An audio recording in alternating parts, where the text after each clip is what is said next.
जय माता रानी दोस्तों, मैं सीमा आप सभी का स्वागत करती हूँ आपके अपने चैनल राधा कृष्ण ऑफिशियल में। उम्मीद करती हूँ आप लोग बहुत ही अच्छे होंगे। तो ये बताने के लिए कमेंट बॉक्स में जय श्री विष्णु जरूर लिखिएगा। तो चलिए दोस्तों, आज हम इस वीडियो में जानेंगे कि साल 2025 में फाल्गुन मास के शुक्ल पक्ष में पड़ने वाले आमलकी एकादशी का व्रत कब किया जाएगा, इस व्रत को करने की नियम विधि क्या है, इस दिन हमें कौन कौन से कार्य है जो इस दिन जरूर करनी चाहिए और कौन कौन से कार्य है जो नहीं करनी चाहिए, पारण का शुभ मुहूर्त क्या रहेगा, एकादशी तिथि कब से शुरू हो रही है, कब समाप्त हो रही है, दसवीं से लेकर के और पारण तक के सभी महत्वपूर्ण बातें आज हम इस वीडियो में जानेंगे। तो आप लोग वीडियो के लास्ट तक बने रहिएगा। आप लोगों को आमलकी एकादशी से संबंधित सभी महत्वपूर्ण बातें जानने को मिलेगा। तो चलिए वीडियो को शुरू करते हैं और जान लेते हैं सभी महत्वपूर्ण बातें। और दोस्तों, अगर आप लोग चैनल पे नए आए हैं तो चैनल को सब्सक्राइब और वीडियो को लाइक जरूर कर दीजिएगा। तो चलिए वीडियो को शुरू करते हैं और जान लेते हैं सभी महत्वपूर्ण बातें।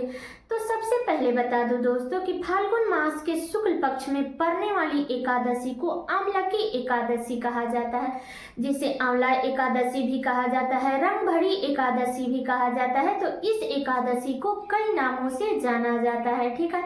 तो इस एकादशी का व्रत रखने से जो भी व्यक्ति इस एकादशी का व्रत रखता है उसके सारे पाप नष्ट हो जाते हैं और सभी पुण्य फलों की प्राप्ति होती है। अंत में उसे मोक्ष की भी प्राप्ति होती है। तो बता दूं कि एकादशी का जो व्रत है वो विष्णु भगवान को समर्पित है, इसलिए एकादशी के व्रत में विष्णु भगवान का पूजन करना चाहिए।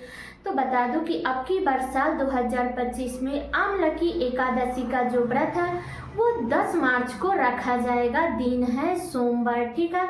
तो एकादशी के व्रत रखने से एक दिन पहले हमें दसवीं तिथि के नियमों का पालन करना चाहिए। आप लोग 9 मार्च को दसवीं तिथि के नियमों का पालन कर लीजिएगा। दिन है रविवार। तो इस दिन आप लोग बाल धोकर के स्नान कर लीजिएगा, शुद्ध सात्विक भोजन कीजिएगा, लहसुन प्याज मसूर के दाल चावल ये सब का सेवन मत कीजिएगा। और दसवीं तिथि के दिन आप लोग दातुन से मुख धोइएगा, इस बात का ध्यान रखिएगा। घी में बना हुआ भोजन कीजिएगा, शुद्ध सात्विक। दसवीं तिथि के दिन रोटी का सेवन किया जाता है, सेंधा नमक में बना हुआ सब्जी खाया जाता है। तो आप लोग इसी नियम विधि के साथ में आप लोग दसवीं तिथि के दिन के नियम का पालन कीजिएगा, ठीक है। और बता दूं कि दसवीं के दिन से ही आपको ब्रह्मचर्य का पालन करनी चाहिए। इसके बाद हमें अगले दिन 10 मार्च को एकादशी का व्रत रखनी है। तो एकादशी के व्रत में हमें तो सबसे पहले सुबह में जल्दी उठना चाहिए, अपने नित्य कर्मों से नियमित होकर के और स्नान कर लेनी चाहिए। बता दूं कि एकादशी के दिन आप लोग बाल मत धोइएगा, आप लोग स्नान कर लीजिएगा, दातुन से मुख धो करके तब स्नान कीजिएगा, जूठा ब्रश से ब्रश मत कीजिएगा। इसके बाद आप लोग इस दिन पीले रंग का वस्त्र धारण कीजिएगा, क्योंकि विष्णु भगवान को पीले रंग अति प्रिय है, इसलिए पीले रंग का वस्त्र धारण कीजिएगा। इसके बाद आप अपने मंदिर में विधि विधान से भी पूजा कर सकते हैं, या आप अलग चौकी बिछा करके उस पे विष्णु भगवान को स्थापित करके आप लोग पूजा कर सकते हैं। तो बता दूं कि आप चाहे तो फोटो पर भी पूजा कर सकते हैं, या आपके पास में मूर्ति है तो उस पे भी पूजा कर सकते हैं। तो अगर मूर्ति है तो उसको पंचामृत से स्नान करा दीजिएगा, फोटो है तो कपड़ा भिंगा करके उसको अच्छे से पोंछ करके उनको वस्त्र अर्पित कीजिएगा। इसके बाद में वहाँ धूप दीप ये सब जला करके हमें विष्णु भगवान की पूजा करनी है। और बता दूं कि अगर आपके आसपास में नदी सरोवर है तो एकादशी के दिन नदी सरोवर में स्नान करना बड़ा ही श्रेष्ठ माना गया है। तो आप लोग नदी सरोवर में स्नान कर लीजिए। अगर आसपास में नदी सरोवर नहीं है तो आप अपने घर के जल में गंगा जल मिला करके और आंवला डाल करके तब स्नान कीजिएगा, क्योंकि इस एकादशी में आंवले का बहुत ही अधिक महत्व होता है।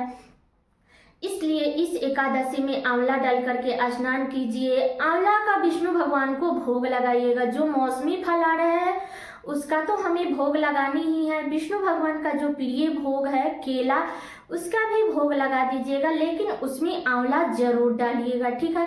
और बता दूं कि इस व्रत में आप लोग आंवले के वृक्ष की पूजा जरूर कीजिएगा, क्योंकि आंवले के वृक्ष को विष्णु भगवान का स्वरूप माना गया है, इसलिए आप लोग इस व्रत में आंवले के वृक्ष का पूजा जरूर कीजिएगा। विष्णु भगवान के भोग में तुलसी पत्र जरूर डालिएगा, क्योंकि बिना तुलसी पत्र के विष्णु भगवान भोग ग्रहण नहीं करते हैं, इसलिए आप लोग भोग में तुलसी पत्र डाल दीजिएगा। तो बता दो कि एकादशी के दिन ना तो तुलसी माता में जल दिया जाता है और ना ही तुलसी पत्र तोड़ा जाता है। तो आप लोग दशमी के दिन रविवार पड़ रहा है, तो आप लोग शनिवार के दिन ही तुलसी पत्र तोड़ करके रख लीजिएगा भोग में डालने के लिए। नहीं तो अगर आप किसी कारणवश नहीं तोड़ पाती हैं तो आप लोग सोमवार के दिन जो पत्ता नीचे गिरा है उसको उठा करके धो के आप लोग भोग में डाल दीजिएगा, ठीक है। और जितना सुबह हो सके उतना सुबह 10 मार्च को आप लोग 9 बजे से पहले कोशिश कीजिएगा कि पूजा कर लीजिएगा, ठीक है। और बता दो कि इस दिन आप लोग विष्णु भगवान को गुलाल जरूर अर्पित कीजिएगा। विष्णु भगवान को हमें आंवले का भोग लगानी है, एक अखंड ज्योत जला करके वहां जरूर रखनी है। बड़ा सा दिया में आप लोग थोड़ा ज़्यादा तेल डाल दीजिएगा तो वो रात भर दीपक जलेगा। इसके बाद अखंड ज्योत जला दीजिएगा। भगवान को गुलाल रंग इस दिन जरूर अर्पित कीजिएगा, क्योंकि इस एकादशी का नाम ही है रंग भरी एकादशी। तो आप लोग ये 3 कार्य जरूर कर लीजिएगा, ठीक है। इसके बाद बता दो कि इस दिन आप लोग किसी का भी निंदा चुगली, किसी का अपमान मत कीजिएगा। इस दिन आपके दरवाजे पे कोई भी भिखू भिखारी आ जा रहा है तो उसको पैसा वस्त्र ये सब का दान कीजिएगा, लेकिन अन्न का दान मत कीजिएगा। मैं ये बात हर वीडियो में बताती हूँ। और बता दूं कि विष्णु भगवान को अगर आप स्थापित कर रही हैं तो आप उनको तिल का आसन दे दीजिए या आप फूल का आसन दे दीजिए, लेकिन आप लोग अक्षत का आसन मत दीजिएगा, ठीक है। इस दिन तुलसी माता को अलग से धूप दीप ये सब दिखा करके और आप लोग अलग से फल का भोग लगा दीजिएगा, ठीक है। और बता दूं कि इस एकादशी में फलाहार किया जाता है, तो आप लोग एक समय फलाहार कर लीजिएगा। सूर्यास्त होने से पहले आप लोग फलाहार कर लीजिएगा, ठीक है। और बता दूं कि एकादशी के व्रत में हमें सोना नहीं चाहिए, इस बात का ध्यान रखिएगा। तो ये हो गया एकादशी के नियम। अब चलिए जान लेते हैं द्वादशी के नियम। तो द्वादशी के दिन भी आप लोग सुबह में जल्दी उठ जाइएगा, स्नान कर लीजिएगा। द्वादशी के दिन भी आप लोग दातुन से ही मुख धोइएगा और मुख धो करके स्नान कर लीजिएगा, सब स्वच्छ वस्त्र धारण कर लीजिएगा। इसके बाद आप अपने मंदिर में पूजा कर लीजिएगा। विष्णु भगवान को जो चौकी स्थापित करके पूजा की है उस पर पूजा कर लीजिए। पूजा करने के बाद जो सामग्री जहाँ पर रखना है वहाँ पे उसको स्थापित कर दीजिए। इसके बाद में आप लोग मुख में तुलसी पत्र और गंगा जल डाल करके आप अपने व्रत का पारण कर लीजिएगा, ठीक है। तो बता दूं कि पारण करने से पहले हमें कुछ ना कुछ दान जरूर करनी चाहिए। तो आप चाहे तो अन्न का दान करें, वस्त्र का दान करें, या मतलब जिस लायक आपको भगवान समर्थ बनाए हैं उस लायक आप लोग दान कर लीजिएगा। आप चाहे तो पैसे का भी दान कर सकती है, नहीं तो अगर आप ब्राह्मण को खिलाती है तो पहले ब्राह्मण देवता को खिला दीजिए, इसके बाद में खुद भोजन ग्रहण कीजिएगा। लेकिन ध्यान रखिएगा कि हमें पारण शुभ मुहूर्त में ही करनी है। और बता दो कि द्वादशी के दिन हमारे यहाँ चावल खाया जाता है, बहुत सारे लोगों के यहाँ नहीं खाया जाता है, वो लोग रोटी खाते हैं। तो अगर आपके यहाँ खाया जाता है तो आप लोग खा लीजिएगा। द्वादशी के दिन भी हमें शुद्ध सात्विक भोजन करनी चाहिए, उस दिन भी घी में बना हुआ भोजन करनी चाहिए, सेंधा नमक डाल करके भोजन बनानी चाहिए। अगर आप दाल चावल बना रही है उसमें भी आप लोग सेंधा नमक डालिएगा, ठीक है। तो ये बातें क्लियर हो गए। तो अब चलिए जान लेते हैं कि एकादशी तिथि कब से शुरू हो रही है, कब समाप्त हो रही है। तो बता दूं कि एकादशी तिथि शुरू होगा 9 मार्च को, दिन है रविवार। सुबह में 7:47 पर एकादशी तिथि शुरू हो जाएगा और एकादशी तिथि समाप्त होगा 10 मार्च को, दिन है सोमवार। सुबह में 7:44 पर एकादशी तिथि समाप्त हो जाएगा। तो बता दो कि अब की बार एकादशी का जो तिथि है वो 2 दिन रहने वाली है, रविवार को भी और सोमवार को भी।